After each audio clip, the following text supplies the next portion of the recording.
Light is back and are we.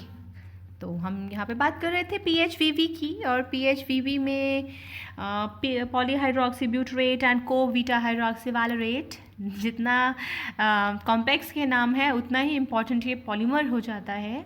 उसका कारण ये है कि ये भी एक बायोडिग्रेडेबल पॉलीमर है। PHVV एक बायोडिग्रेडेबल पॉलीमर है और उसी वजह से ये एग्जामिनेशन पॉइंट ऑफ व्यू से भी इम्पॉर्टेंट है।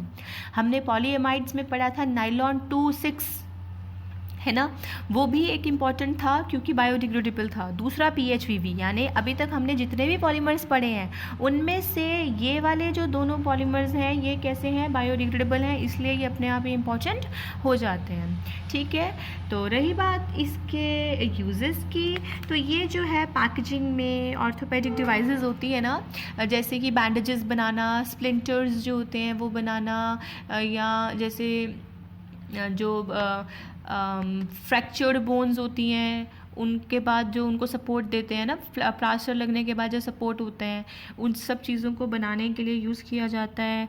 फिर मतलब इसके मेडिकल पर्पसेस के जो हैं यूजेस हैं सारे। ठीक है, तो अब हम मूव करते हैं चैप्टर के एकदम लास्ट पॉलीमर्स पे, लास्ट टाइप ऑफ पॉलीमर्स पे।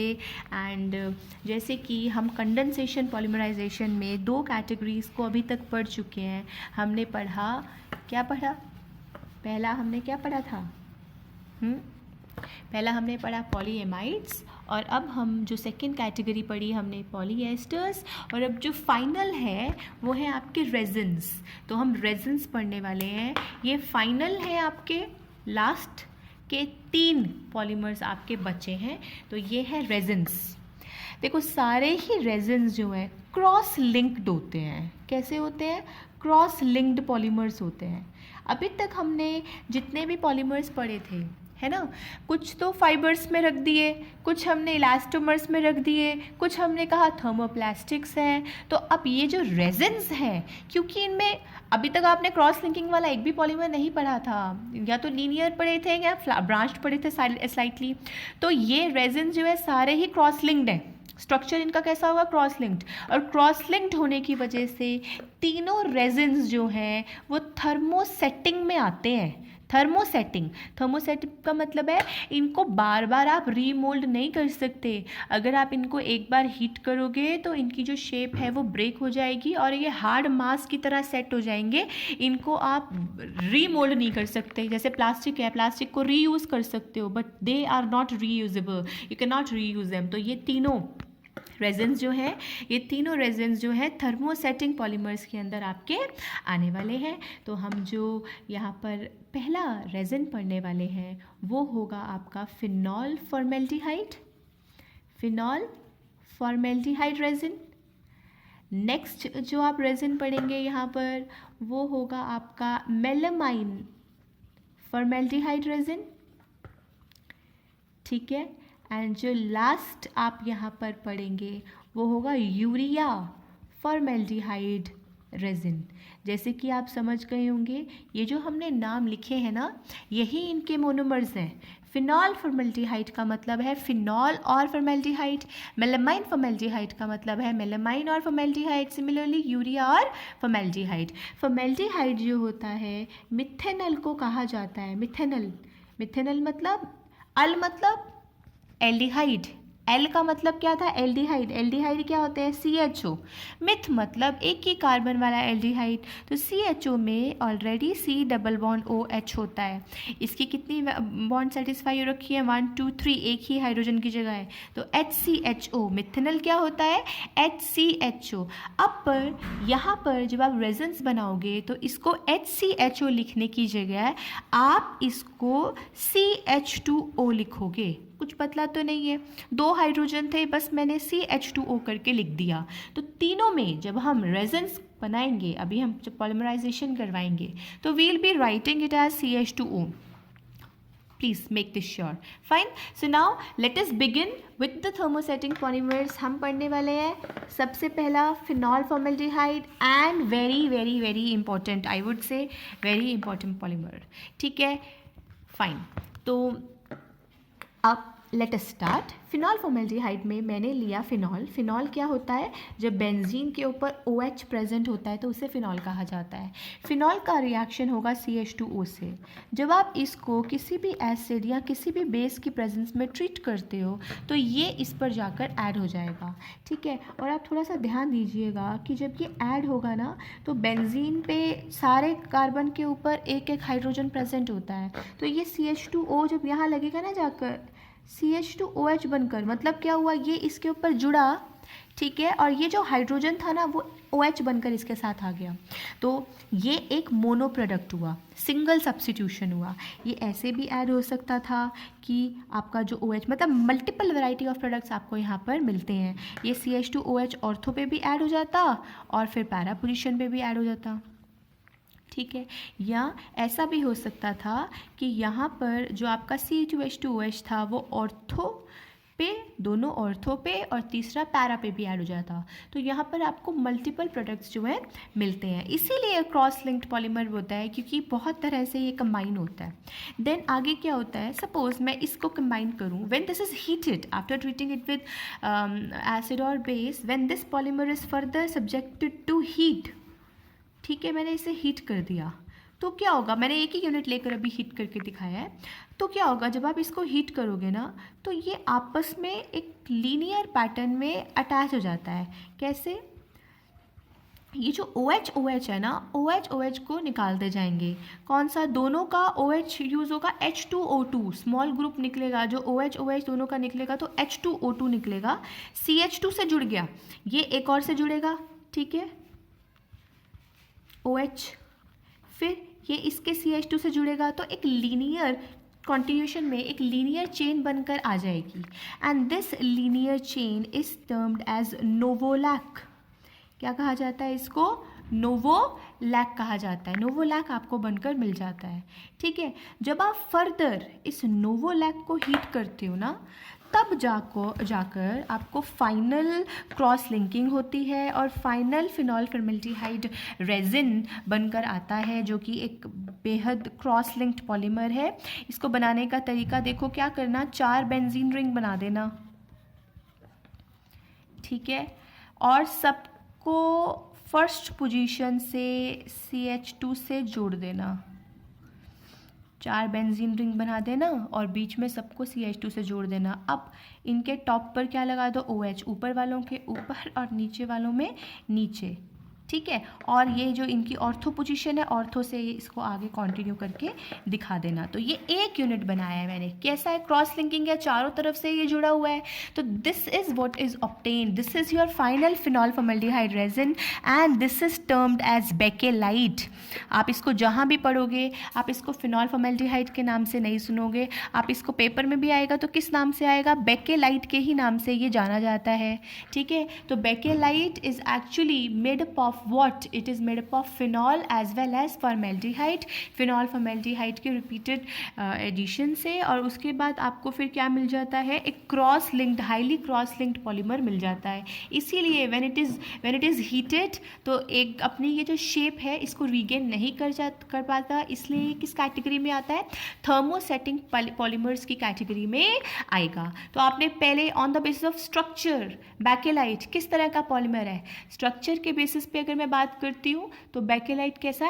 क्रॉस लिंक्ड पॉलीमर है, ठीक है। उसके बाद हम इसको लैब में सिंथेसाइज करते हैं, ये सिंथेटिक पॉलीमर है। फर्स्ट अगर हम सोर्स के बेसिस पे बात करें तो, ठीक है, दूसरा स्ट्रक्चर के बेसिस पे क्रॉस लिंक्ड हो गया, तीसरा इंटरमॉलिक्यूलर फोर्सेस के बेस पे कैसा है ये एक थर्मोसेटिंग पॉलीमर है, और मोड ऑफ पॉलीमराइजेशन में कैसा है? ये कंडेंसेशन पॉलीमर है, ठीक है। अब रही बात इसके यूजेस की, बेकेलाइट के यूजेस की। देखो बेकेलाइट को अपने दिमाग में एकदम घुसा लेना। Bakelite is made up of what?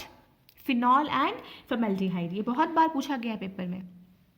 Bakelite is one of the most commonly use polymer. जैसे आपके घर में जो इलेक्ट्रिक स्विचेस होते हैं, ठीक है, या वो जो मल्टीपल स्विच वाला जो आता है जिसमें मतलब बहुत सारे स्विचेस आप लगा सकते हैं वो, और जैसे कॉम्स होती हैं आपकी, मतलब जहाँ पर भी थोड़ी डेंस तरह की प्लास्टिक जो आपको देखने को मिलती है ना, वो एक बेकेलाइट का ही एग्जाम्पल है। ये सब बेकेलाइट के एग्जाम्पल हैं, ठीक है। हाँ, फ़ोन हैंडल, जैसे फ़ोन वगैरह जो बनाए जाते हैं, लैंडलाइन फ़ोन हो गए हैं, ठीक है, तो स्विचेस, मेनली इलेक्ट्रिकल स्विचेस हो गई, कॉम्स हो गई, अच्छा ये जो यूटेंसिल्स होते हैं उसके जो हैंडल बनाते हैं, जो जैसे चाय की जो बर्तन वगैरह हैं या कुकर वगैरह हैं, उनके जो जो हैंडल्स होते हैं ब्लैक कलर के, आप देखते हो हीट रेजिस्टेंट हैंडल्स जो होते हैं, वो कौन से होते हैं? वो बेकेलाइट से बनते हैं। कभी आप उनको जलाया हो ना तो वो एकदम वो फिक्स हो जाता है, वो एकदम हार्ड मास की तरह वो वही पिघल कर उसी शेप में सेट हो जाता है। ठीक है, तो this is it about bakelite. Now let us move to the next resin. जो हमारा नेक्स्ट रेजिन हमने पढ़ना है वो है, ये आपने कौन सा पॉलीमर नंबर किया है? 17। अब हम बात करते हैं पॉलीमर नंबर 18 की। ये नंबर 17 हो गया बेकेलाइट। पॉलीमर नंबर 18 है आपका मेलामाइन फॉर्मेल्डिहाइड रेजिन। ठीक है, मेलामाइड फॉर्मेल्डिहाइड रेजिन। ठीक, पिछले वाला फिनॉल फॉर्मेल्डिहाइड रेजिन था जिसका नाम क्या था? बेकेलाइट था। अब हम कर रहे हैं मेलामाइड फॉर्मेल्डिहाइड रेजिन। ये मेलामाइन और फॉर्मेल्डिहाइड से मिलकर बनता है। मेलामाइन क्या होता है? मेलामाइन बनाने के लिए थोड़ा सा स्ट्रक्चर आप ध्यान देंगे। पहले तो आप बेंजीन रिंग बना लो। बेंजीन रिंग में जो तीनों डैश होते हैं वो लगा दो, डबल बॉन्ड्स लगा दिए। अब क्या होता है, इसमें ऑल्टरनेटिव पोजीशन पर नाइट्रोजन प्रेजेंट होता है। जैसे मैंने यहाँ पे लगाया ये एक नाइट्रोजन, फिर ये एक नाइट्रोजन, एक ऑल्टरनेटिव मतलब एक नाइट्रोजन फिर एक कार्बन, एक नाइट्रोजन फिर एक कार्बन, एक नाइट्रोजन फिर एक कार्बन। जो बची हुई पोजीशंस हैं उनमें आता है अमीनो ग्रुप NH2। अंडरस्टूड? तो ये आपका मेलामाइन हो गया। याद रहेगा मेलामाइन कैसे बनाया है हमने? ठीक है, मेलामाइन को किसके साथ रिएक्ट करना है? फॉर्मेल्डिहाइड। फॉर्मेल्डिहाइड को हम कैसे लिखते हैं? CH2O। ठीक, अब ये बिल्कुल वैसे ही जुड़ेगा। कैसे? ये जो पोजीशन है NH, इसको इसके ऊपर जाकर अटैच होना है। तो H नाइट्रोजन की 3 वैलेंसी थी, वो सेटिस्फाइड है। तो ये जो H है ना वो यहाँ आएगा। देखो एक सेम पैटर्न है इनके बनने का। तो ये क्या बन जाएगा? सेम मैं स्ट्रक्चर ऐसे ही बनाऊंगी। कैसे? पहले बेंजीन बनाया, फिर 1 2 3 ऑल्टरनेटिव डबल बॉन्ड लगा दी, फिर ऑल्टरनेटिव पोजीशन पर मैंने क्या लगा दिया? नाइट्रोजन। ठीक है, फिर हमने क्या किया, जो रिमेनिंग पोजीशंस हैं उनमें डैश लगा दिए। ये NH2, ये तीनों में से किसी भी एक पोजीशन पे जुड़ सकता है, तीनों पे भी जुड़ सकता है, 2 पे भी जुड़ सकता है, क्योंकि क्रॉस लिंक पॉलीमर बनने वाला है तो मल्टीपल तरीके से ये अटैच होता है। मैं यहाँ पर आपको एक पोजीशन पे अटैक करके बता रही हूँ। तो क्या बनेगा? NHCH2OH। ठीक है, ये जो बना इससे कहा जाएगा रेजिन इंटरमीडिएट। ये इंटरमीडिएट स्टेट जो है बीच में बनकर आई है, रेजिन इंटरमीडिएट। फाइनल स्टेप में यहाँ पर क्या होता है, जब आप इसको फर्दर हीट करते हो, ठीक है, अब आप देखेंगे कि ये जो OH है, नेक्स्ट कोई अगर ऐसा यूनिट होगा तो उसके OH और इसके OH के साथ OH निकल जाएगा, CH2 से जुड़ेंगे। तीनों रेजिन्स में जो जुड़ेगा वो किससे जुड़ेगा? सिर्फ CH2 से जुड़ेगा। ध्यान रखना, ये H किसी और के साथ जाके हो सकता है, इसने किसी और के साथ अटैच हुआ हो, ये कहीं और पॉलीमराइज हो रहा हो, तो इनके H निकाल देना और ये आप पॉलीमर बनाकर दिखा दोगे। कैसे? एक N फिर N फिर N डबल बॉन्ड, ये NH का क्या है साथ में? CH2 डैश, यहाँ पे NH किसी के साथ जुड़ रहा होगा, फिर यहाँ पर क्या प्रेजेंट है आपका? NH प्रेजेंट है और ये NH किसी से जुड़ रहा होगा। ठीक है, तो ये तीनों तरफ से फैल जाएगा। तो ये आपका जो बन गया मेलामाइन फॉर्मेल्डिहाइड रेजिन बन गया। और इसको प्यार से मेलामाइन फॉर्मेल्डिहाइड रेजिन को शॉर्ट में मेलामाइन ही बोल देते हैं। क्या बोल देते हैं इसको? मेलामाइन ही बोल देते हैं। मतलब पेपर में हो सकता है वो आपको पूरा मेलामाइन फॉर्मेल्डिहाइड रेजिन ना बोलकर ओनली मेलामाइन बोल दे, तो उसका मतलब भी यही है। और इसका जो एक ही इम्पॉर्टेंट यूज़ आपको ध्यान रखना है वो है कि ये अनब्रेकेबल क्रॉकरी बनाने के लिए यूज़ किया जाता है। क्रॉकरी समझते होगे, जो वो डिनर सेट होते हैं, ठीक है, जहाँ बहुत एक्सपेंसिव जो स्पेशल जो यूटेंसिल्स होते हैं प्लास्टिक के से दिखते हैं, जो आपको वो एक्चुअली मेलामाइन के होते हैं। कभी आपने सुना हो, अगर बहुत ज़्यादा हाई कॉस्ट बताएगा तो मेलामाइन होगा। तो अनब्रेकेबल क्रॉकरी मतलब टूटेगा नहीं, नीचे गिरेगा, तो अनब्रेकेबल क्रॉकरी बनाने के लिए मेलामाइन को यूज़ किया जाता है। तो 2 पॉलीमर्स हमने ऐसे पढ़े हैं अब तक जिनके एकदम स्पेसिफिक यूजेस थे। एक था टेफ्लॉन जो नॉन स्टिक कोटिंग के लिए यूज़ किया जाता है, और दूसरा हमने पढ़ा मेलामाइन जो किसके लिए यूज़ किया जाता है? अनब्रेकेबल क्रॉकरी बनाने के लिए यूज़ किया जाता है। तो आई होप आपको पता लगा होगा, ये एक सिंथेटिक फाइबर है, फाइबर नहीं, सिंथेटिक पॉलीमर है सोर्स के बेसिस पे बोलेंगे तो। और क्रॉस लिंक्ड है ये स्ट्रक्चर के बेसिस पर, इंटरमॉलिक्यूलर फोर्सेस के बेसिस पे बोलेंगे तो थर्मोसेटिंग होगा ये, ठीक है। और मोड ऑफ पॉलीमराइजेशन में ये कंडेंसेशन है। यूज़ मैंने आपको इसका बता दिया। तो हम बिल्कुल अपने लास्ट पॉलीमर की तरफ बढ़ते हैं, इस चैप्टर का last polymer, and after that this chapter will be over. So this is polymer number 19। तो टोटल 19 पॉलीमर्स हैं जो आपको ध्यान रखने हैं। ये है urea formaldehyde resin. Last polymer है आपका urea formaldehyde resin. Urea was the first organic compound ever discovered. तो I am writing urea NH2C double bond O NH2, right, and formaldehyde CH2OH। Polymerisation कौन सी होगी? कंडेंसेशन। अब तक मेरे को बताने की अब ज़रूरत नहीं है, आप जान गए होंगे क्या होगा ये। NH2C double bond O NH किससे कैसे जुड़ेगा ये?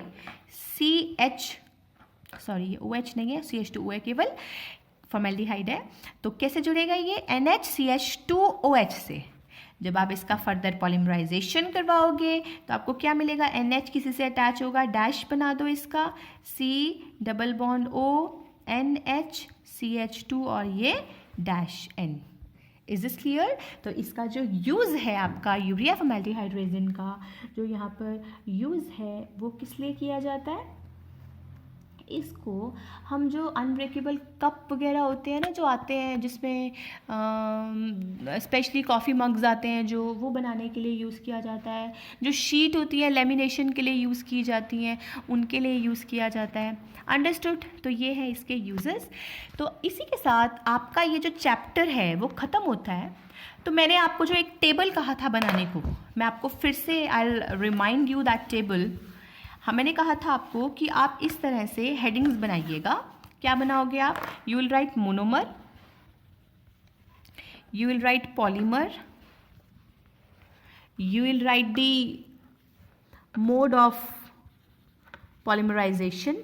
मोड ऑफ पॉलीमराइजेशन में कंडेंसेशन है, एडिशन है तो होमोपॉलीमर है या कोपॉलीमर है, कंडेंसेशन है तो पॉलीएस्टर है, पॉलीएमाइड है या रेजिन है, वो लिखें, ठीक है। और आप बता दें कि कौन सी कैटेगरी का है, किसके बेसिस पर? इंटरमॉलिक्यूलर फोर्सेस के बेसिस पर कौन सी कैटेगरी का है। और लास्ट आप लिखें यूजेस, इज दिस क्लियर? तो ये टेबल आप सारे 19 पॉलीमर्स का एक डबल शीट पर बनाएं और बनाने के बाद मुझे व्हाट्सएप ग्रुप में होमवर्क सेंड करें। अंडरस्टूड? तो yes, will discuss the question answers of this chapter which is only left. Fine, thank you so much.